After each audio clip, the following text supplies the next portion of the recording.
জীবনে যতদিন শুক্রবার পাবেন চারটা আমল করতে ভুল করবেন না। আজকে শুক্রবার না, আমি জানি না চারটা আমল করেছেন কিনা বা করছেন কিনা, আপনারা মিলিয়ে নেবেন। যদি চারটা আমল আজকে না করে থাকেন, আজকে থেকে জীবনে যতদিন শুক্রবার পাবেন চারটি আমল করতে ভুল করবেন না। পারবো তো ইনশাআল্লাহ? ইনশাআল্লাহ। এক, দুরূদ পড়া। আবার বিশ্বনবী দুরূদ সম্পর্কে কত অসাধারণ কথা বলেছেন। একজন সাহাবা এসে বললেন, ইলা রাসূলুল্লাহ সাল্লাল্লাহু আলাইহি ওয়াসাল্লাম, ও নবী, আমি যদি আপনার প্রতি দিনের এক তৃতীয়াংশ ধরে দুরূদ শরীফ পড়ি আমি কি নিয়ামত পাবো? বিশ্বনবী বললেন, তুমি যদি দিনের এক তৃতীয়াংশ ধরে আমার প্রতি দুরূদ শরীফ পড়ো তোমার জন্য বিশাল উপকার হবে, আরো বাড়িয়ে পড়লে তোমার জন্য আরো ভালো হবে।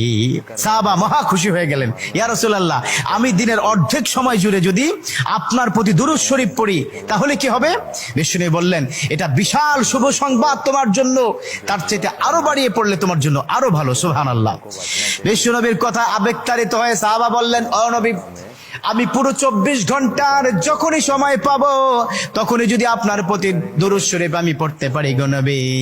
আমার নবী মুচকি এসে বললেন, তাই যদি হয়, ওয়া কানা মাই ফিল জান্নাহ, ও আমার সাহাবা, তুমি যদি 24 ঘন্টা ধরে যখন সুযোগ পাও তখনই দুরূদ শরীফ পড়ো, তুমি আমার সাথে আল্লাহর জান্নাতে যাবে।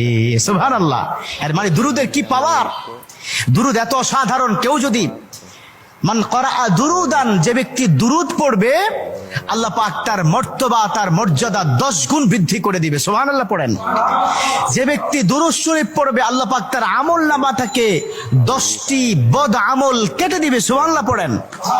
যে ব্যক্তি দুরূদ শরীফ পড়বে আল্লাহ পাক তাকে 10টি নিয়ামত দান করবেন, যে নিয়ামত সে কখনো ভাবতে পারেনি। সুবহানাল্লাহ পড়েন।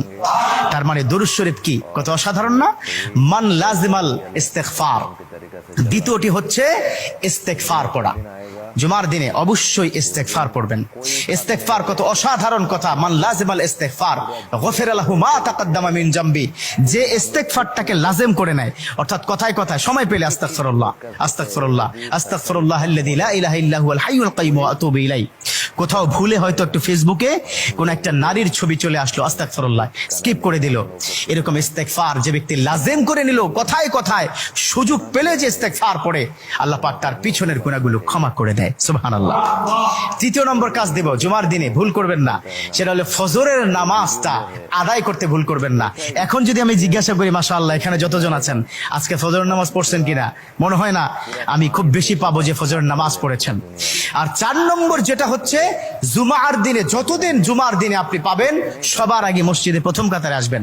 বিশ্বনবীর হাদিস, যে প্রথম কাতারে সর্বপ্রথম মসজিদে প্রবেশ করবে রব্বে কারীম তার আমল নামায় উটের গায়ে যে পরিমাণ পশম থাকবে সম পরিমাণ পশমের সওয়াব তার আমল নামায় আল্লাহ পাক দিয়ে দিবে। সুবহানাল্লাহ। তা 4টা আমল করবো তো ইনশাআল্লাহ। আল্লাহ পাক কবুল করে নেক। আমিন।